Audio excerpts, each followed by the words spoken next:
ಹೇಳ್ತಾ ಇದ್ವಿ ನಾವು ಕಾಂಗ್ರೆಸ್ನಿಂದ ಸುಮಾರು 10 ಜನ ಆಕಾಂಕ್ಷಿಗಳು ಇದ್ದಾರೆ ಇದೇ ಧಾರವಾಡ ಲೋಕಸಭಾ ಕ್ಷೇತ್ರಕ್ಕೆ ಅಂತ ಹೇಳಿ. ಇನ್ನು ಬಿಜೆಪಿಯಿಂದ ಅಂತ ಬಂದಾಗ ಪ್ರಹ್ಲಾದ್ ಜೋಶಿ ಅವ್ರನ್ನ ಮೀರಿ ನಾವು ಟಿಕೆಟ್ ಕೇಳೋಕ್ಕಾಗುತ್ತೇನಪ್ಪ ಅಂತ ಕೂಡ ಇರಬಹುದು, ಅಥವಾ ಒಳಗಡೆ ಕೂಡ ನಮಗೂ ಟಿಕೆಟ್ ಕೊಟ್ಟರೆ ನಾವು ಟ್ರೈ ಮಾಡಬಹುದು, ಏನು ಒಂದೇ ಫೇಸ್ ಅಂತ ಇರಬೇಕಾ, ಏನು ರೂಲ್ಸಾ ಅದು ಇರಬಹುದು.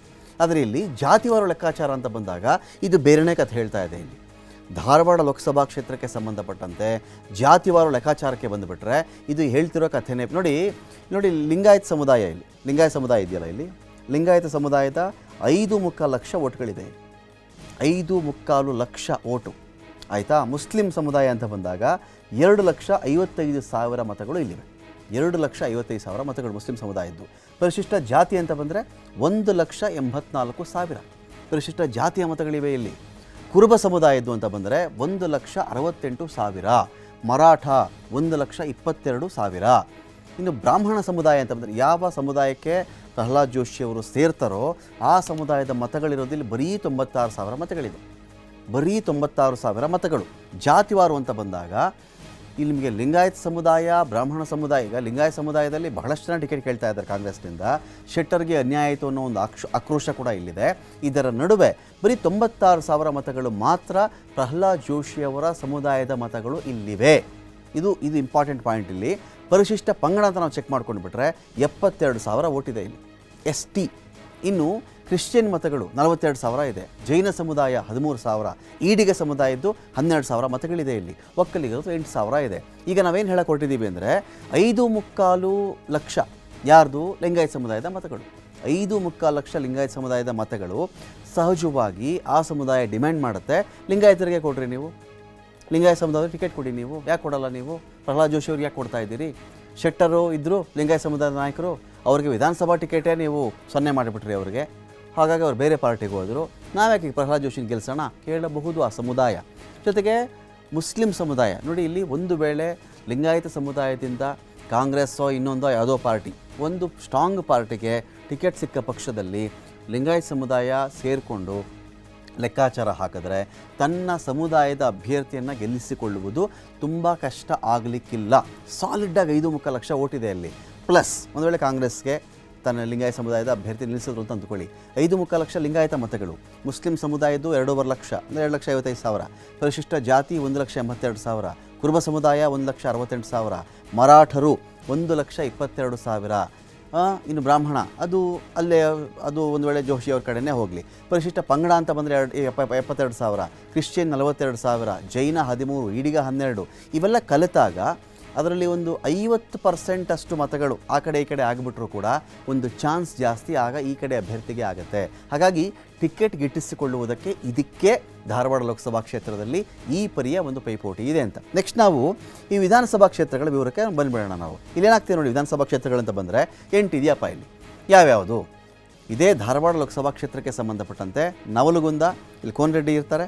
ಇನ್ನು ಕುಂದಗೋಳದಲ್ಲಿ MR ಪಾಟೀಲ್ ನೋಡಿ, ಕೋನರೆಡ್ಡಿ ಅವರು ಕಾಂಗ್ರೆಸ್ಸಿಂದ ನಿಂತ್ಕೊಂಡು ಅಲ್ಲಿ ಶಾಸಕರಾಗಿ ಗೆದ್ದಿದ್ದಾರೆ. ಇನ್ನು ಕುಂದಗೋಳದಿಂದ MR ಪಾಟೀಲ್ ಇವರೇನು ಮಾಡಿದ್ದಾರೆ, BJPಯಿಂದ ಶಾಸಕರಾಗಿದ್ದಾರೆ. ಧಾರವಾಡ ಗ್ರಾಮೀಣ ಹೇಳೋದೇ ಬೇಕಿಲ್ಲ, ವಿನಯ್ ಕುಲಕರ್ಣಿ ಇದೀಗ ಇವರ ಸಹೋದರನೇ ಲೋಕಸಭಾ ಟಿಕೆಟ್ಗೂ ಕೂಡ ಕೇಳ್ತಾ ಇರೋದಲ್ಲಿ ಇವರು ಕಾಂಗ್ರೆಸ್ಸಿಂದ ಗೆದ್ದಿದ್ದಾರೆ. ನೆಕ್ಸ್ಟ್ ನಾವು ನೋಡಿದ್ರೆ ಹುಬ್ಬಳ್ಳಿ ಧಾರವಾಡ ಈಸ್ಟ್, ಹುಬ್ಬಳ್ಳಿ ಧಾರವಾಡ ಪೂರ್ವ ಪ್ರಸಾದ್ ಅಬ್ಬಯ್ಯ ಕಾಂಗ್ರೆಸ್ಸಿಂದ ಗೆದ್ದಿರುವಂಥವ್ರು ಇವರು. ಹುಬ್ಬಳ್ಳಿ ಧಾರವಾಡ ಕೇಂದ್ರ ಸೆಂಟ್ರಲ್ ಮಹೇಶ್ ತೆಂಗಿನಕಾಯಿ BJPಯಿಂದ ಗೆದ್ದುಕೊಂಡಿದ್ದಾರೆ ಇವರು. ಇನ್ನು ಹುಬ್ಬಳ್ಳಿ ಧಾರವಾಡ ಪಶ್ಚಿಮ ಅರವಿಂದ ಬೆಲ್ಲದ್ ಗೆದ್ದುಕೊಂಡಿದ್ದಾರೆ ಇದೇ ಭಾಗದಿಂದ. ಕಲಘಟಕಿಯಿಂದ ಯಾರಿದ್ದಾರಪ್ಪ, ಸಂತೋಷ್ ಲಾಡಿದ್ದಾರೆ, ಅವ್ರಿಗೆ ಇನ್ಚಾರ್ಜ್. ಈಗ ಏನು ಮಾಡ್ತಿರೋ ಗೊತ್ತಿಲ್ಲ, ನೀವು ಗೆಲ್ಲಿಸ್ಕೊಂಡು ಬನ್ನಿ ಧಾರವಾಡ ಲೋಕಸಭಾ ಕ್ಷೇತ್ರವನ್ನು ಅಂತ. ಶಿಗ್ಗಾವಿ ಅಂತ ಬಂದರೆ ಬಸವರಾಜ ಬೊಮ್ಮಾಯಿ ಅವರಿದ್ದಾರೆ, ಮಾಜಿ ಮುಖ್ಯಮಂತ್ರಿ BJPಯಿಂದ. ಹಾಗಾಗಿ ಘಟಾನುಘಟಿಗಳ ಕೊರತೆ ಇಲ್ಲ. ತೂಕ ಹಾಕಿಬಿಟ್ರೆ ಒಂದು ಕಡೆ ನಾವು ಚೆಕ್ ಮಾಡಿದ್ರೆ ಬೊಮ್ಮಾಯಿಯವರು, ಪ್ರಹ್ಲಾದ್ ಜೋಶಿ ಅವರು ಅಲ್ಲುಗಳಕ್ಕಾಗಲ್ಲ ನಾವು.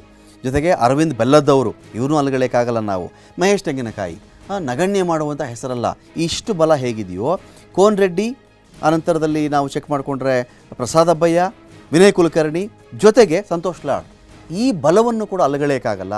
ಇದರ ಜೊತೆಗೆ ಲಿಂಗಾಯತ ಸಮುದಾಯದ ಮತಗಳು ಸೇರಿಕೊಂಡಾಗ ಸಹಜವಾಗಿ ಒಂದು ಟಫ್ ಫೈಟು BJPಗೆ ಸಿಗಬಹುದಲ್ಲಿ. ಇದೇ ವಿಚಾರಕ್ಕೆ ಸಂಬಂಧಪಟ್ಟಂತೆ ನಾವು ಪ್ರತಿನಿಧಿ ಯಲ್ಲಪ್ಪ ಸೋದಾರಗೊಪ್ಪ ಅನೇಕರನ್ನ ಮಾತನಾಡಿಸಿದ್ದಾರೆ. ಈ ಕ್ಷೇತ್ರಕ್ಕೆ ಸಂಬಂಧಪಟ್ಟಂತೆ ಜನ ಏನು ಹೇಳ್ತಾ ಇದ್ದಾರೆ ಕೇಳಿ. ಧಾರವಾಡ ಲೋಕಸಭಾ ಕ್ಷೇತ್ರ ಬಿಜೆಪಿಯ ಭದ್ರಕೋಟೆ.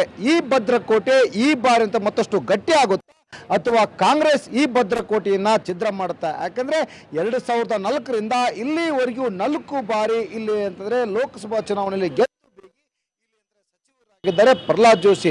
ಮತ್ತೊಮ್ಮೆ ಪ್ರಹ್ಲಾದ್ ಜೋಶಿ ಅವರು ಅಖಾಡಕ್ಕೆ ಕೇಳಿದ್ರೆ ಕಾಂಗ್ರೆಸ್ನಲ್ಲಿ ಬರೋಬ್ಬರಿ 17 ಜನ ಟಿಕೆಟ್ಗಾಗಿ ಅರ್ಜಿಯನ್ನು ಹಾಕಿದ್ದಾರೆ. ಈ ಸಂಪುಟಕ್ಕೆ ಹುಬ್ಬಳ್ಳಿ ಧಾರವಾಡ ಜನರನ್ನ ಮಾತಾಡ್ತೀನಿ, ಮಹದಾಯಿ ಹೋರಾಟಗಾರರು ಅವರನ್ನು ಸಹ ನಾನು ಮಾತಾಡ್ತೀನಿ. ಸರ್, ಮುಂಬರುವ ಲೋಕಸಭಾ ಚುನಾವಣೆ BJP ಅಥವಾ ಕಾಂಗ್ರೆಸ್ ಸರ್ ಯಾರು ಬೇಕೀಗ? ಜನ ಏನು ಹೇಳ್ತೀರಿ? ನಿಜವಾಗಲೂ ಉತ್ತರ ಕರ್ನಾಟಕದ ಭಾಗ್ಯದ ಸಂಜೀವಿನಿಯ ಜೊತೆಗೆ ಉತ್ತರ ಕರ್ನಾಟಕದ ಹೆಬ್ಬಾಗಿಲು ಮತ್ತು ಎರಡನೇ ರಾಜಧಾನಿ ಅಂದರೆ ಅದು ಹುಬ್ಬಳ್ಳಿ ಧಾರವಾಡ ಮತ್ತು ಗಂಡು ಮೆಟ್ಟಿದ ನಾಡು, ಇಡೀ ದೇಶಕ್ಕೆ ಮಾದರಿಯಾದಂಥ ಹುಬ್ಬಳ್ಳಿ ಧಾರವಾಡ. ಇಲ್ಲಿವರೆಗೂ ಕೂಡ 4 ಸತ ಸಂಸದರಾಗಿ ಕೇಂದ್ರ ಸಚಿವರಾಗಿ ಪ್ರಹ್ಲಾದ್ ಜೋಶಿ ಅವರು ಇಲ್ಲಿ ಕೆಲಸವನ್ನು ಮಾಡ್ತಾ ಇದ್ದಾರೆ. ಆದರೆ ಆ ಕೆಲಸ ತಕ್ಕ ಮಟ್ಟಿಗೆ ಅವರ ಮಟ್ಟಿಗೆ ಮುಟ್ಟಿದೆ, ಅದರ ಜನರ ಮಟ್ಟಿಗೆ ಮುಟ್ಟಿಲ್ಲ ಅನ್ನೋದು ಬಹಳ ಬೇಜಾರದ ನೋವಿನ ಸಂಗತಿ. ನಿಜವಾಗ್ಲೂ ಅಂಶಗಳು ಹೇಳಬೇಕಂದ್ರೆ ಸ್ಮಾರ್ಟ್ ಸಿಟಿ ಅನ್ನುವ ಅಡಿಯೊಳಗೆ ಹುಬ್ಬಳ್ಳಿ ಧಾರವಾಡನ ಸ್ಮಾರ್ಟ್ ಆಗಿ ತರಬೇಕು ಅಂತ 3-4 ವರ್ಷದಿಂದ 4-5 ವರ್ಷಗಳಿಂದ ತೊಗೊಂಬಂದ್ರು, ನೂರಾರು ಕೋಟಿಗಳನ್ನು ತೊಗೊಂಬಂದ್ರು, ಸುರಿವಿದ್ರು. ಆದರೆ ಹುಬ್ಬಳ್ಳಿ ಧಾರವಾಡ ಮಹಾನಗರ ಪಾಲಿಕೆ ಮಾತ್ರ ಸ್ಮಾರ್ಟ್ ಆಗಿಲ್ಲ, ಮಹಾನಗರ ಜನರು ಸ್ಮಾರ್ಟ್ ಆಗಿಲ್ಲ, ಅಧಿಕಾರಿಗಳೇ ಮಾತ್ರ ಸ್ಮಾರ್ಟ್ ಆಗಿದ್ದಾರೆ ಅಂತ ಬಹಳ ಬೇಜಾರಿಂದ ಹೇಳಬೇಕಾಗಿದೆ ಒಂದು ಕಡೆ.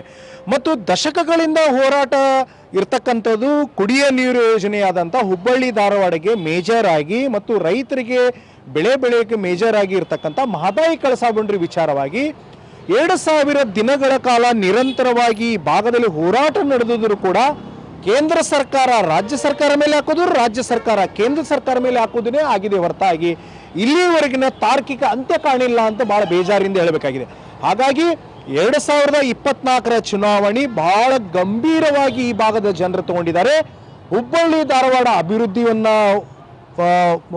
ಕೂಡಿಕೊಂಡು ಮತ್ತು ಮೆಟ್ರೋವನ್ನು ಕೂಡಿಕೊಂಡು, ಹುಬ್ಬಳ್ಳಿ ಧಾರವಾಡ ಬೈಪಾಸ್ನ ಅಗಲೀಕರಣವನ್ನು ಕೂಡಿಕೊಂಡು ಮತ್ತು ಹುಬ್ಬಳ್ಳಿ ಧಾರವಾಡಗೆ ಶಾಶ್ವತ ಕುಡಿಯುವ ನೀರು ಒಳಗೊಂಡಂತೆ ಇವನು ಎಲ್ಲವನ್ನು ಮಾಡಿದರೆ ಮಾತ್ರ 2024ರ ಚುನಾವಣೆಯಲ್ಲಿ ಯಾರು ಮಾಡ್ತಾರೆ ಅವರು ಮತ ಹಾಕುವಂಥ ಬದಲಾವಣೆ 2024ಕ್ಕೆ ಬರಲಿದೆ. ಜೊತೆಗೆ ಹುಬ್ಬಳ್ಳಿ ಧಾರವಾಡ ಜನ ಬಹಳ ಶಾಣೆಯಾಗಿದ್ದಾರೆ, ಬಹಳ ಹಿಂದೆ ಎಡವಿದ್ದನ ಮುಂದೆ ಎಡುವುದಿಲ್ಲ ಅನ್ನೋದು ಬಹಳ ಸ್ಪಷ್ಟತೆ ಇದೆ. 2024ರ ಚುನಾವಣೆಯಲ್ಲಿ ಚೂರ ಬದಲಾವಣೆ ಆಗಲಿದೆ ಅಂತೇಳಿ ನನ್ನ ಅಭಿಪ್ರಾಯನ ಹೇಳ್ತಾ ಇದ್ದೀನಿ. Thank you sir. ಈಗ ಮಹದಾಯಿ ಹೋರಾಟಗಾರರು ನಾನು ಅವರನ್ನು ಮಾತಾಡ್ತೀನಿ. ಸರ್, ಮತ್ತೊಮ್ಮೆ ಪ್ರಹ್ಲಾದ್ ಜೋಶಿಯವರ ಮತ್ತು ಹೊಸ ಮುಖನ? ಇಲ್ಲ, ಸನ್ಮಾನ್ಯ ಪ್ರಹ್ಲಾದ್ ಜೋಶಿ ಅವರು ಏನು ಇಲ್ಲಿ ಹುಬ್ಬಳ್ಳಿ ಧಾರವಾಡ ಅವಳಿ ನಗರಕ್ಕೆ ಕುಡಿಯುವ ನೀರಿನ ಯೋಜನೆಗೆ ಅವರು ಪ್ರಮುಖ ಪಾತ್ರ ವಹಿಸಬೇಕಾಗಿತ್ತು.